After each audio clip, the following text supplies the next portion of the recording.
And thank you, of course, the dear organization that invited me to come here on this conference, this very well organized conference, I must say. I will talk today about not only about my work, but about some exhibitions that we have had and have in our museum, the Van Abbemuseum in Eindhoven, in the Netherlands. Just put on my reading glasses now. So, while preparing this lecture, it was not difficult for me to find some examples of exhibitions that dealt with the cultural heritage of the former Eastern Bloc. Our museum, the Van Abbemuseum in Eindhoven, is well known for its collection of works by Lissitzky, the versatile Soviet artist and cultural ambassador who was so prolific during the first decades of the Soviet Union. Starting in 2009, we made a series of exhibitions that focused on different aspects of his oeuvre, and here I will tell you some more about one exhibition, the exhibition Lissitzky Kapital. Another exhibition that immediately came to my mind is connected to a wonderful donation of books that our museum received a few years ago. The collection Lemons and Stommels, in short the LS collection. This collection consists of some 13,000 books on Russian and Soviet art from the last century. Artist books and books for children by Russian and émigré artists, catalogues of exhibitions, monographs, theoretical treatises on the goals of Soviet art, magazines, and the like. With this collection, we have become one of the few knowledge centers on Soviet and Russian art outside Russia. After donating their collection, these collectors made and make exhibitions in our museum and elsewhere, and they curate their own exhibitions. I will take one example from their series, and that's the exhibition GRAD. And the last example that I will talk about today is an exhibition of works by the Slovenian art group NSK that opened in our museum just a few weeks ago. This exhibition is a result of our cooperation within a group of museums and institutions called L'Internationale, the International, and one of our partners in this group is the Moderne Galleria in Ljubljana, and we took over part of their exhibition. Some of you already saw the exhibition in Ljubljana. I chose these three exhibitions because each of them deals with a particular part of the heritage of the former Eastern Bloc in a specific way. Each of these exhibitions can thus be considered as a way of dealing with the historic and artistic past, and each one tells a different story in a different way. Thus, they can serve as examples of the construction of contemporary narratives about the former bloc. I find it very interesting to compare my examples with the ones you discussed here, because two of these exhibitions are conceived and elaborated in the Netherlands, a country that was never part of the former Eastern Bloc. So I'm very curious about whether our narratives differ, and if so, in what respect. I hope we have time to discuss that afterwards, but now first let's look at the three exhibitions in detail. I will start by describing them while looking at some of the photographs of the exhibitions, and after that I will compare them and look into the narrative of each one. Let's start with the exhibition Lissitzky Kapital. In 2010, our director, Charles Esche, asked the artists Ilya and Emilia Kabakov to conceive and organize an exhibition of their work together with the works of Lissitzky. For this exhibition, they made extensive selection from their work and a preliminary one of some of the works by Lissitzky. It was the first time that the works of these two famous 20th century Russian artists would be presented together. To invite Ilya and Emilia Kabakov to conceive an exhibition of their work with the works by Lissitzky proved an excellent and fertile idea. Both artistic oeuvres are, of course, closely intertwined with the Soviet Union, that of Lissitzky with the hopeful rise of the new state, and that of Ilya Kabakov with the dissolution of the eroding empire. Bringing together these artists completed the circle that started with the revolutions in the early years of the 20th century and finished with the upheavals of 1989. Thinking about the arrangement of the themes in our museum rooms in Eindhoven, the Kabakovs designed a circuit in which each set of opposing themes would occupy one room. Each room started with Lissitzky and was separated from the Kabakov part by a kind of wall. Working out the concept, Ilya and Emilia Kabakov started with a list of their works arranged by theme. Each set of Kabakov works would be opposed by a set of works by Lissitzky. While the list of Kabakov works, with the list of Kabakov works, it became clearer what the opposing part of Lissitzky would consist of. The selection of the Lissitzky works from our collection and elsewhere, and the elaboration of the concept was my curatorial task. The 8 themes were chosen in such a way that each pair would be a juxtaposition of certain aspects of both oeuvres. For instance, the theme of space was divided into the cosmos for Lissitzky and voices in the void for Kabakov. Ilya discussed the arrangement of each room in detail with Emilia and then sent us his drawings by email.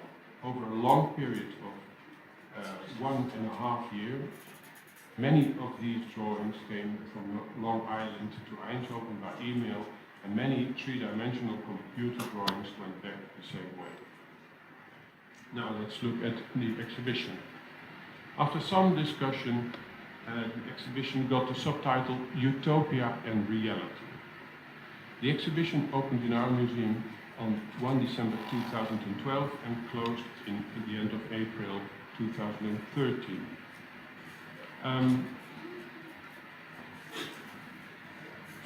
As a kind of image for the exhibition, we chose two works. One model, here on the left, is a model after the designs of the New Man by Lissitzky, and it was made by Henry Milner in 2009.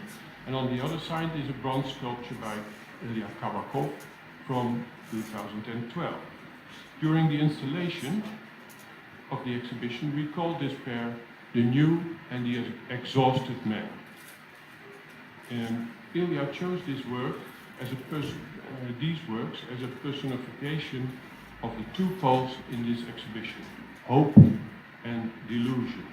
They were placed at the entrance of the show to welcome the visitor. Here you see the New Man, and on the other side was the Exhausted Man.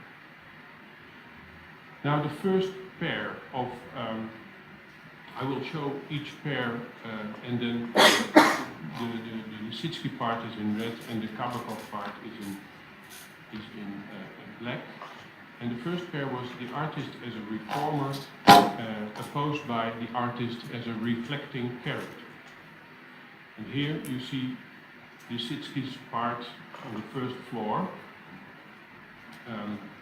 The artist as a reformer. There are books and magazines, drawings, posters, photographs, letters and other documents. Let's walk through it a little bit. In the end you see our original version of the Univis enquête. There is a small desk where you could fill in this enquête, which was made in Vitebsk in 1919. As you see, this was conceived as a kind of archival paper part, you could say. It was opposed by the artist as a reflecting character, and the Kabakov part was also mainly consisted mainly of paper works. The famous albums that you could go through, and also very interesting the Kabakov children's books. And some of them he had never seen himself because he left the Soviet Union before they were printed there. Then, I already mentioned it in the theme of space, the cosmos. Here you see the Lissitzky part with one of his Brown paintings that is in our collection. There is another, this is a study, central is a study for the Brown Room, which is in the collection of the Hague Museum. And on both sides there are other studies that are in the collection of the Tretyakov Gallery, and of course the famous Crown portfolio. And then you go to the other side, the Voices in the Void. And here you see the so-called white works. The Cosmos shows the Brown studies, and the Kabakov part is dedicated to the void. The center in these works is empty, and everything happens in the margin.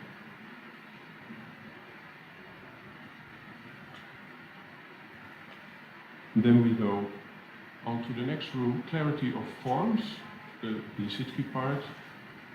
Here we reconstructed the so-called Wolkenbügel, the design for an enormous skyscraper that was planned around the Circle Road in Moscow, never realized. And this part, Clarity of Forms, was opposed by the Kabakov part, garbage. And you see the garbage coming out of the boxes, floating around in the room. And here you look back. The next room was devoted to the everyday. And the Lissitzky part was called Victory over the Everyday. You could see a floor plan by one of the solutions that Lissitzky designed for the housing problem in the middle of the 20s in the Soviet Union, with a movable wall that could that contained 2 beds on each side, 1 bed. And also there were some original photographs from the Tretyakov Gallery and a reconstruction that we made of a design, an interior design by Lissitzky. And Everyday's Victory, that was the Kabakov part, of course. And there you looked into the communal kitchen, and also you could find some themes of daily life of a fictional character by Kabakov.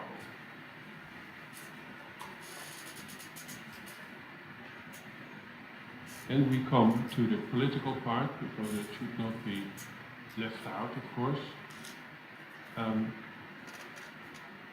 where we see the so-called Lenin Tribune with a few studies. And this part was called Monument to a Leader, and the other part, Monument to a Tyrant. And that was the Kabakov part, of course, where you see the tyrant coming up from the pedestal and walking into the crowd.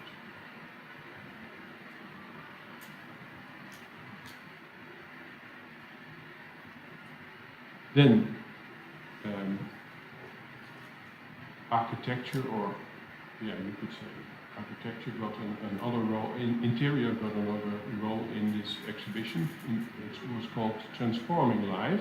And here you see the Brown room, a reconstruction of it that was made in 1965 by our former director Jean Leering, where you can see how Lissitzky intended this beautiful room. And the opposition was Escaping Life, and there you saw The Man Who Flew into Space, the installation by Kabakov, currently in the collection of the Centre Pompidou. And you see the room where someone has catapulted himself into outer space, together with meticulous drawings about how this was planned.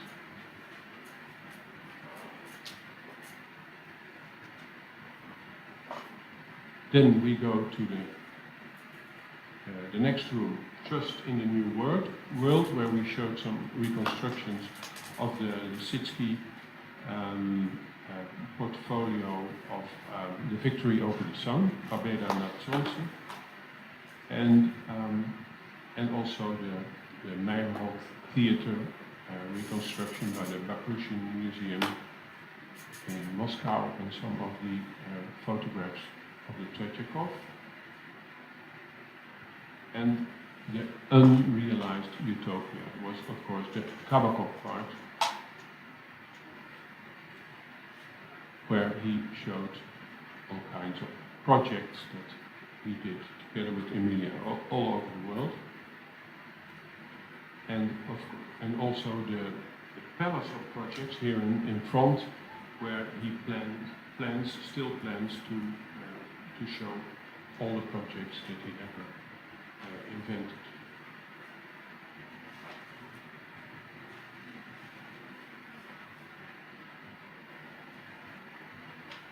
And then we come to the last part, the big finale, the bright future ahead, which is, of course, a theme for Lissitzky, where we showed the reconstruction of the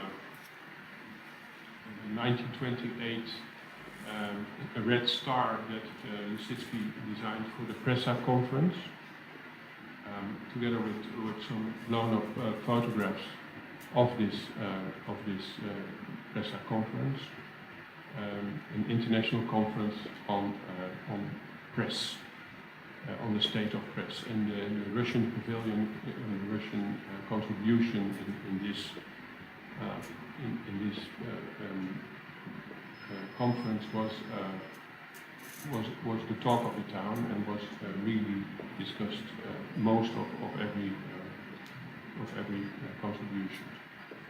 And then in the background you already see the bright future behind us, which is, of course, again, the Kabakov part. And it's a kind of agitprop wagon where you could go in and hear the music of Soviet women, heroic songs of Soviet women. And when you got in, you saw these women and got the impression that they were singing these songs. So the last two rooms were, you could say, dedicated to propaganda. Let's look at the second example. Red. The exhibition Red has also a subtitle which contains the word Utopia. Utopian visions from the Soviet Union, 1930-1941. And here you see the invitation for a colleague museum, a Dutch museum called the Fundatie in Zwolle. And the exhibition will open tomorrow in our museum.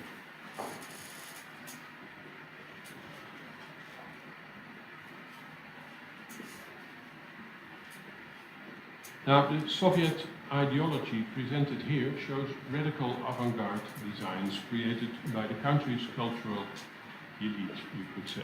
The artists and designers supported the new order. They formed an artistic army, so to speak, like the Red Army, and was at the service of the state. Particularly in the 1930s, no other nation in the world employed as many top-rate artists for propaganda purposes as the Soviet Union.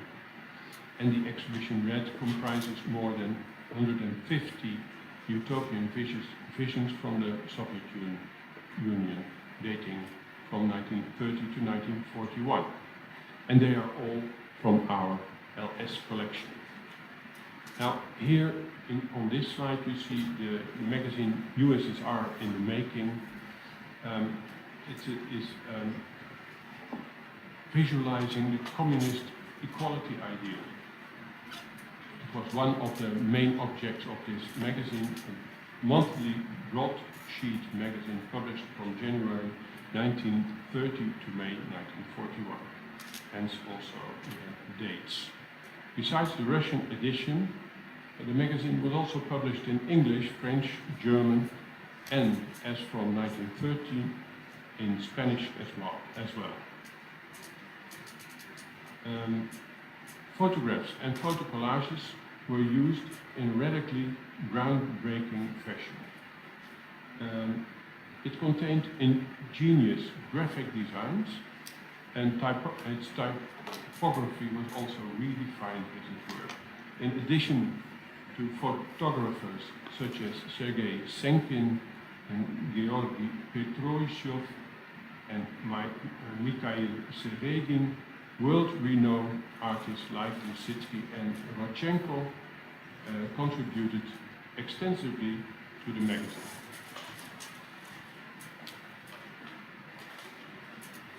I show you some more pictures. You see that books and books illustrations are also the book illustrations. Some of them are enlarged.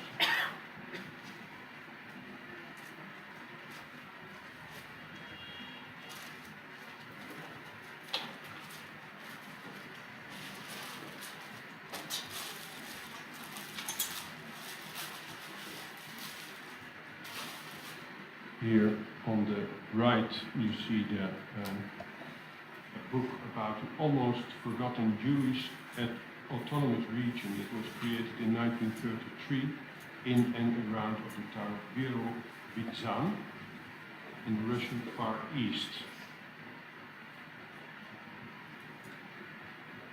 And also the stunning Soviet design of the 30s became a source of inspiration for modernists around the world and also in the Netherlands. This can also be seen in the exhibition. Theo van Doesburg's circle and that of the style were very interested in Russian avant-garde art, both in regard to design, but also in the ideological sense. Gerrit Rietveld, Dutch architect, was attached as a graphic designer and typographer to New Russia, a magazine established in 1928 as the medium of the Netherlands' New Russia Society, for which the film director Joris Ivens followed developments in Russia. In May 1931, the Dutch Communist Political Party established the society Friends of the Soviet Union, that 1 year later launched a magazine entitled Facts from the Soviet Union. The covers of the publications are much more interesting than the contents that were dictated by the Kremlin, and they were designed by Nico de Haas and Karst Oorthuis, members of the Dutch Association of Worker Photographers. Notice that here, also in Holland, there was an association of worker photographers who were open to the direct influence of Russian avant-garde.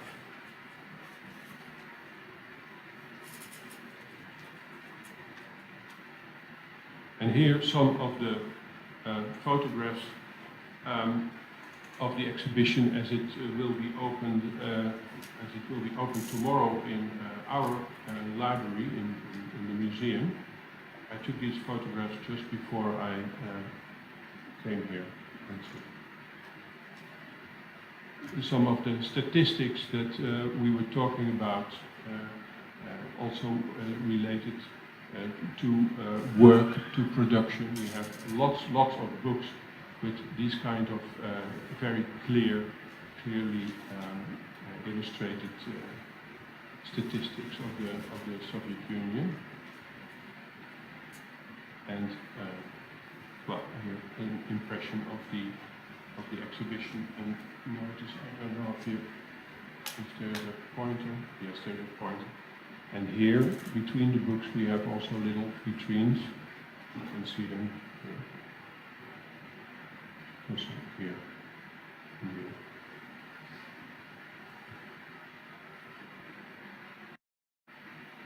So this will open tomorrow, and I will not be there.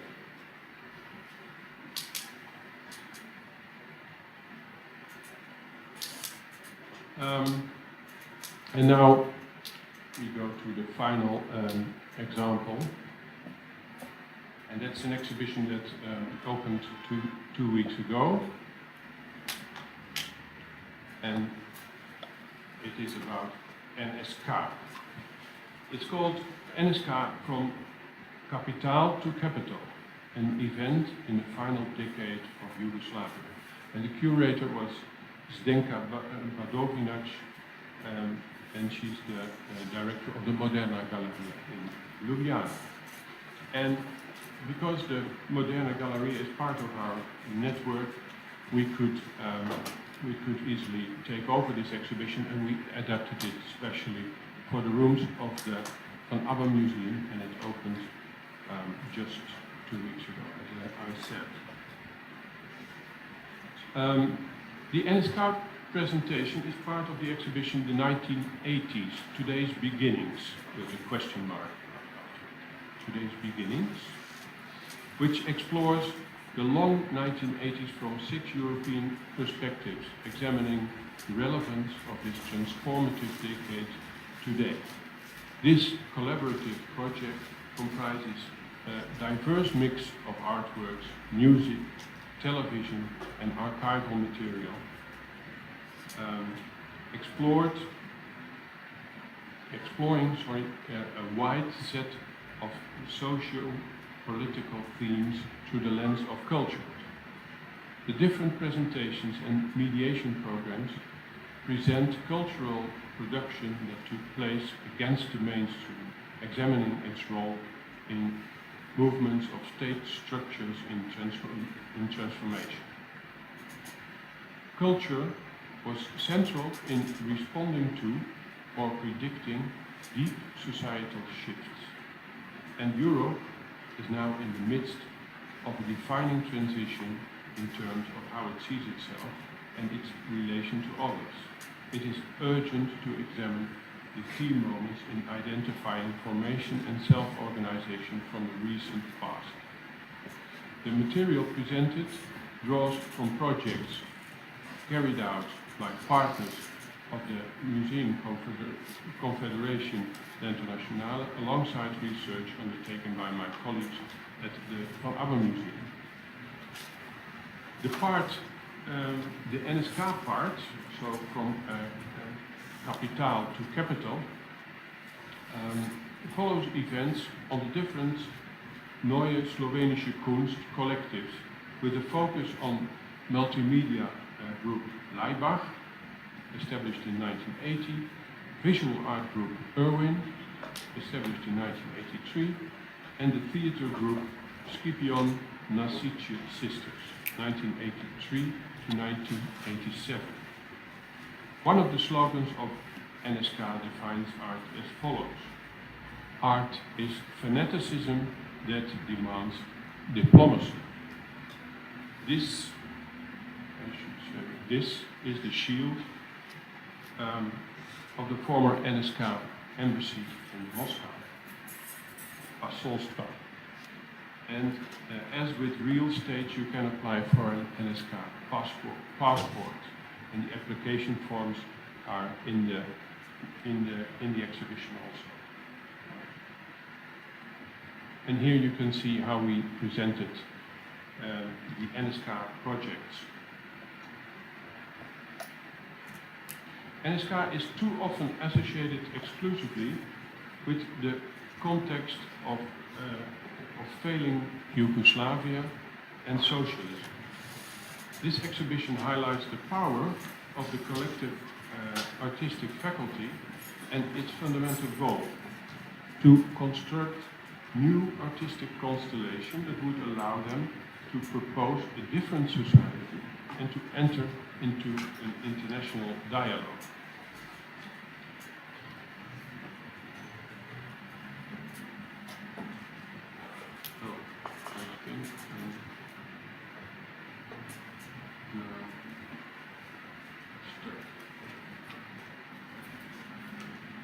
No.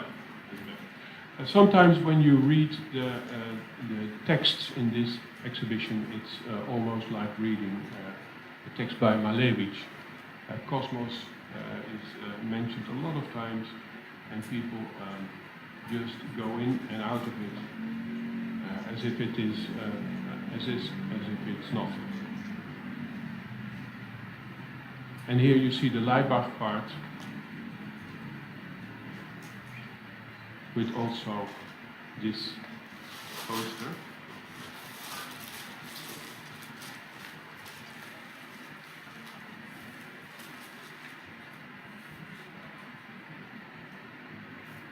And this famous poster that caused a lot of trouble when it was made and discovered that it was based on fascist propaganda.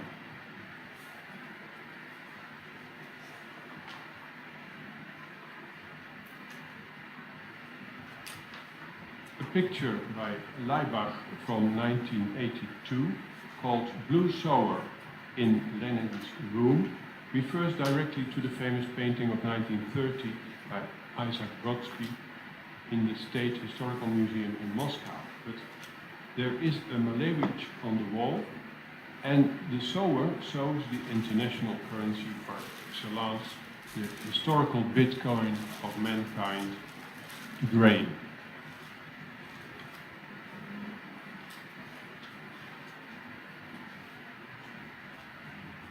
Now it is time to compare these three exhibitions briefly.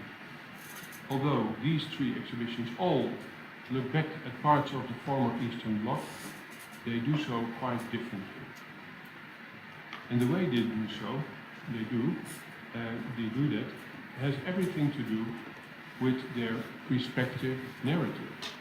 I will take into account three aspects of the narrative here. And that's the point of view, the voice, and the time. Now, for Lissitzky Kabakov, with respect to the point of view, we follow one artist looking forward and one artist looking backwards. So we have, you could say, 2 points of view in this exhibition. The voice is one voice. We look together with the artist, Kabakov, and we see how the artist sees himself and how he sees the world. So it is, in a sense, one artist interpreting the work of the other. In time, there is a historical past in this exhibition that is not clearly defined. The Lissitzky part starts somewhere around 1920, just after the revolution, and the Kabakov part ends somewhere before the collapse, around 1983, when he moved to Western Europe, to GRAD. The title has everything to do with the narration. When the exhibition went to the Hermitage in St. Petersburg and the Multimedia Art Museum in Moscow, a question mark was added after the subtitle. So it became Utopia and Reality question mark, which altered totally the statement. or it didn't make a statement, it made a question. So with Lissitzky and Kabakov, in this exhibition there's nothing in between Lissitzky and Kabakov, and strangely enough, that is the power of it. The void has to be filled with our idea of what the Soviet Union was, historically, socially and artistically, and all that is left to our imagination. Thus, this exhibition presents opportunities for a better understanding of the history, culture and art of the intervening period. And for those who were never part of the Soviet Union, that understanding starts with imagination. Now, the exhibition reads,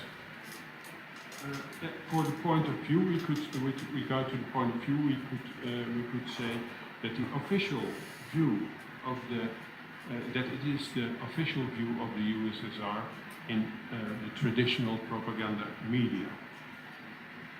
And the voice is, of course, many voices of many artists, writers, designers and photographers, and the time is well defined, 1913, 1941.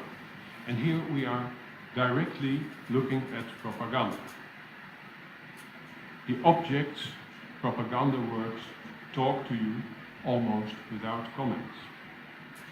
And the effect is that in this exhibition we look at the Soviet Union with the distance of history. With NSK it's again totally different. It's looking at art that uses the means of propaganda. NSK takes looking at the former bloc one step further. The point of view is different views in different media. The voice is different groups of artists, and the time is the recent past, the 1980s. Using the iconography and composition principles of communist and fascist propaganda, this art and the exhibition of it risks of being interpreted and seen as real propaganda for such a cause. In our museum, older people already started asking questions about the intentions of the artists, and we are doing our best to answer them as well as we can. Now, in conclusion, in Kabakov you saw maybe disdain. In red there is certainly some fetishism, and maybe NSK may be called transition. Personally, I think communism is the greatest human experiment ever.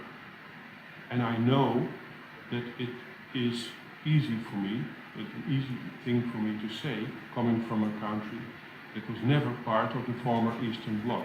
And yes, I know communism failed. But in good experiments, a failure brings a lot of new ideas. And look at the other side. Capitalism cannot even be called an experiment. It simply takes for granted the human inclination for greed and builds its empire on that.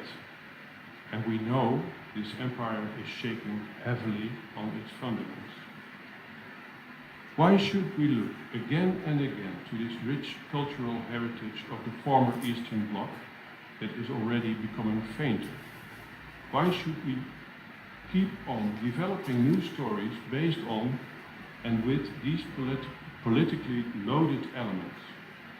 I think it is because in using these remains as constructing elements, we might discover fragments of the story that were formerly overlooked.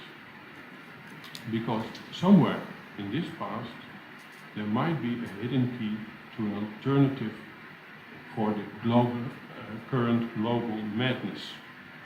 I thought this might be an appropriate conclusion of my lecture here in Tirana, just one day before the 1st of May. Thank you.